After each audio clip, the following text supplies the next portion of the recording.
नमस्कार। तो दोस्तों स्वागत है आपका अभी तक की सबसे महत्वपूर्ण और बड़ी खबरों में। दोस्तों जानेंगे एम्स ने कोरोना को लेकर जारी की चेतावनी, लेकिन सबसे पहले जानेंगे जहां गैस लीक हुई वहां का आंखों देखा हाल। और साथ ही मैं आपको बताऊंगी प्रधानमंत्री नरेंद्र मोदी ने कोरोना वॉरियर्स को क्या कहा। और जानेंगे एसबीआई ने ग्राहकों के लिए सस्ता किया सभी तरह का लोन। और दोस्तों साथ में जानेंगे किस अस्पताल के वार्ड में कोरोना से जान गंवाने वालों के सब संक्रमित मरीजों के साथ रखे गए। और ट्रम्प ने बोला 26/11 से भी बड़ा है कोरोना हमला। दोस्तों आइए जानते हैं सभी खबरें विस्तार से। एम्स ने कोरोना को लेकर जारी की चेतावनी, जून जुलाई में चरम पर पहुंच सकती है बीमारी। आपको बता दें कोरोना को लेकर एम्स के डायरेक्टर ने एक सनसनीखेज बयान दिया है। उन्होंने कहा है कि जून जुलाई में कोरोना अपने चरम पर होगा। एम्स के डायरेक्टर रणदीप गुलेरिया ने कहा है कि जांच नमूने की डाटा का अध्ययन करने के बाद यह कहा जा सकता है कि जिस तरह से भारत देश में कोरोना के मामले बढ़ रहे हैं, उससे यह अनुमान लगाया जा सकता है कि यह बीमारी जून जुलाई में अपने चरम पर होगी। रणदीप गुलेरिया ने यह जानकारी न्यूज एजेंसी ANI को दी है। दोस्तों सीएम योगी ने कहा, हम एक बार फिर भारत की धरती से दुनिया तक पहुंचाएंगे भगवान बुद्ध के संदेश। गौरतलब है कि उत्तर प्रदेश के मुख्यमंत्री योगी आदित्यनाथ ने बुद्ध पूर्णिमा के अवसर पर वीडियो कॉन्फ्रेंसिंग के जरिए बुद्ध भिक्षुओं से बातचीत की। उन्होंने कहा कि वर्तमान में हम सब मिलकर भगवान बुद्ध के शांति, करुणा, मैत्री और मानव कल्याण का मार्ग प्रशस्त करने के जो संदेश थे, उन्हें फिर से एक बार भारत की धरती से दुनिया तक पहुंचाएंगे। और मैं इसके लिए बुद्ध पूर्णिमा के अवसर पर आप सबका हार्दिक अभिनंदन करता हूँ। मुंबई के सायन अस्पताल के वार्ड में कोरोना से जान गंवाने वालों के सब संक्रमित मरीजों के साथ रखे गए। खबर मिली है कि मुंबई के सायन अस्पताल में कोरोना के मरीजों के मामले में एक बड़ी लापरवाही सामने आई है। यहाँ के इमरजेंसी वार्ड में मरीजों के पास संक्रमण से मारे गए लोगों के शव भी रखे जा रहे थे। मरीज और उनके परिजन ने अस्पताल प्रबंधन से शिकायत भी की, लेकिन इस मामले ने तब तूल पकड़ा जब वीडियो वायरल हो गया। वायरल वीडियो के मुताबिक अस्पताल के वार्ड में कई मरीज बेड पर लेटे हैं। मरीजों के बीच में काले प्लास्टिक के बैगों में कोरोना से जान गंवाने वाले लोगों के शव भी बेड पर रखे हैं। कुछ शवों को कपड़े से तो कुछ को कंबल से ढका गया है और बताया जा रहा है कि वार्ड में मरीजों के साथ ऐसे 19 शव रखे गए थे। दोस्तों डॉक्टरों की सलाह है कोरोना वायरस की ज्यादा चिंता करने से हार्ट और इम्यून सिस्टम को खतरा, और खुशी देने वाले कामों को वक्त दे। आपको बता दें कि कोरोना वायरस महामारी के कारण लोगों में घबराहट और डर बढ़ा है। ऐसे में यदि तनाव लंबे समय तक बना रहा तो यह स्वास्थ्य को नुकसान पहुंचा सकता है। अभी तक इस वायरस से लड़ने या बचने के लिए कोई वैक्सीन या दवा नहीं बनी है। ऐसे में हम खुद को भरोसा दिलाने के लिए लगातार टॉयलेट पेपर जैसी चीजें खरीद रहे हैं। हम जिस परेशानी का सामना कर रहे हैं उसके बारे में चिंतित होना गलत नहीं है, खासकर तब जब यह तनाव हमें सोशल डिस्टेंसिंग, शारीरिक संपर्क, हाथ धोने और चेहरे पर न लगने के प्रति सावधान बनाता है। डॉक्टर सलाह दे रहे हैं कि एक हद तक चिंता करना आपको वायरस से बचने के लिए प्रेरित करता है, लेकिन लगातार पढ़ना और कोविड-19 की बुरी खबरों पर ध्यान रखना शारीरिक और मानसिक तौर पर बुरा असर डालता है। चिंता और घबराहट हार्ट डिसीज, पाचन, कमजोर इम्यून सिस्टम के जोखिम को भी बढ़ाती है।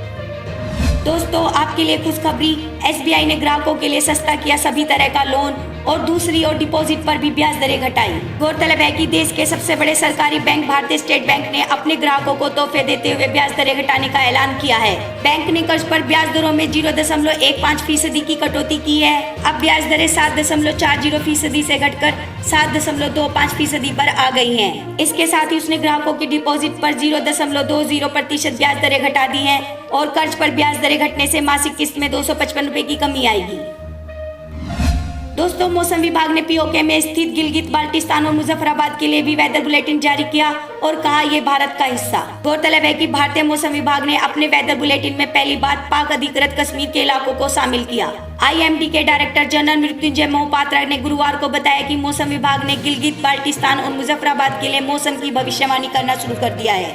IMD का यह कदम भारत के इस स्टैंड के मद्देनजर अहम है कि पीओके भारत का हिस्सा है। यह कदम तब उठाया गया जब पाकिस्तान की सुप्रीम कोर्ट ने गिलगित और बाल्टिस्तान में इसी हफ्ते चुनाव की घोषणा की है और भारत सरकार ने इस फैसले पर कड़ा विरोध जाहिर किया है। दोस्तों केरल राज्य की अर्थव्यवस्था विदेशों से आने वाले पैसों पर निर्भर। हर साल प्रवासी भेजते हैं 60,000 करोड़ रुपए और उनके लौटने का सीधा असर इकोनॉमी पर होगा। दोस्तों यह बड़ी खबर, माइक्रोसॉफ्ट की हैकर्स को खुली चुनौती, कस्टम लिनक्स OS हैक करो और जीतो $1,00,000। गौरतलब है अपने 3 मंथ चैलेंज में टेक कंपनी माइक्रोसॉफ्ट ने हैकर्स को खुली चुनौती दी है। कंपनी का कहना है कि कस्टम लिनक्स OS की सुरक्षा में सेंध लगाने वाले हैकर को $1,00,000 की इनामी राशि दी जाएगी। यह चैलेंज खास तौर से एजर स्पीरियर OS पर फोकस है, जिसके लिए माइक्रोसॉफ्ट ने पिछले साल लिनक्स के कॉम्पैक्ट और कस्टम वर्जन तैयार किया था। इस OS को इंटरनेट ऑफ थिंग्स प्लेटफॉर्म के चिपसेट में इस्तेमाल किया जाता है। फेसबुक कंपनी ने आपत्तिजनक पोस्ट पर नजर रखने के लिए कंटेंट ओवरसाइट बोर्ड बनाया और भारत के सुधीर कृष्णा स्वामी भी मेंबर। आपको बता दें कि फेसबुक ने आपत्तिजनक पोस्ट पर नजर रखने के लिए एक ओवरसाइट बोर्ड बनाया है। इसमें पूर्व प्रधानमंत्री, नोबेल शांति पुरस्कार विजेता, कानून विशेषज्ञों, प्रोफेसर और पत्रकार समेत 27 देशों के 20 लोगों को शामिल किया है। बोर्ड में भारत के सुधीर कृष्णा स्वामी भी शामिल किए गए हैं। वे बेंगलुरु में स्थित national law school of India के कुलपति हैं। कंपनी ने बुधवार को बताया कि यह एक स्वतंत्र बोर्ड है। इसके सदस्य फेसबुक और इंस्टाग्राम पर पोस्ट किए जाने वाले आपत्तिजनक कंटेंट पर नजर रखेंगे। यह मुख्य तौर पर नफरत भरे भाषणों, प्रताड़ना और लोगों की सुरक्षा से जुड़े पोस्ट पर फैसला करेगा। ऐसे मामलों में यह कंपनी के सीईओ मार्क जुकरबर्ग के फैसलों को भी पलट सकेगा। बुद्ध का जन्म स्थान लुम्बिनी में कोरोना के कारण सभी आयोजन रद्द और सिर्फ 10 भिक्षुओं ने दीपक जलाकर मनाया बुद्ध का जन्म उत्सव। आपको बता दें कि कल भगवान बुद्ध की 2564वीं जयंती थी। गौतम बुद्ध का जन्म नेपाल के लुम्बिनी में हुआ था। हर साल वैशाख पूर्णिमा यानी बुद्ध जयंती पर लुम्बिनी के माया देवी मंदिर में भव्य आयोजन होता है, लेकिन कोरोना वायरस के चलते इस साल यहाँ सभी तरह के आयोजन निरस्त कर दिए गए थे। नेपाल सरकार और लुम्बिनी डेवलपमेंट ट्रस्ट द्वारा इस साल बहुत छोटे स्तर पर बुद्ध जयंती मनाई गई। गुरुवार 7 मई को विश्व शांति के लिए सुबह 7 बजे से जाप किए गए और शाम 7 बजे अधिकतम 10 बौद्ध भिक्षुओं और ननों की उपस्थिति में 2564 दीप जलाए गए। दोस्तों, प्रधानमंत्री नरेंद्र मोदी ने कोरोना वॉरियर्स की तारीफ की और कहा भगवान बुद्ध ने लोगों की सेवा करने की सीख दी है। आपको बता दें कि प्रधानमंत्री नरेंद्र मोदी बुद्ध पूर्णिमा के अंतर्राष्ट्रीय कार्यक्रम में वीडियो कॉन्फ्रेंसिंग के जरिए शामिल हुए।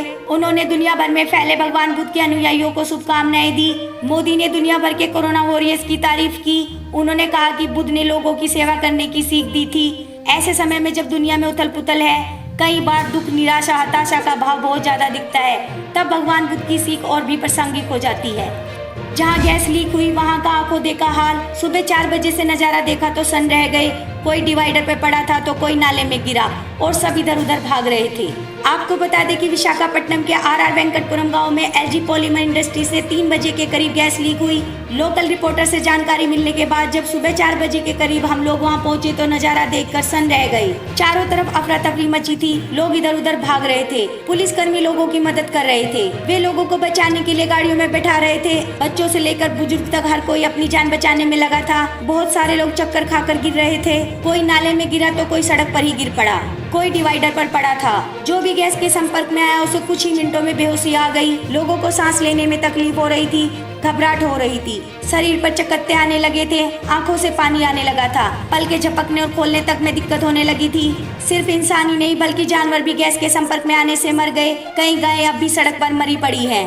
हादसे में अब तक 2 बच्चों समेत 11 लोगों की मौत हो चुकी है। हादसा विशाखापट्टनम से करीब 30 किलोमीटर वेंकटपुरम गाँव में हुआ। 1000 से ज्यादा लोग बीमार हैं। 300 लोग अस्पताल में भर्ती है, 25 लोग वेंटिलेटर पर है और 15 बच्चों की हालत नाजुक है।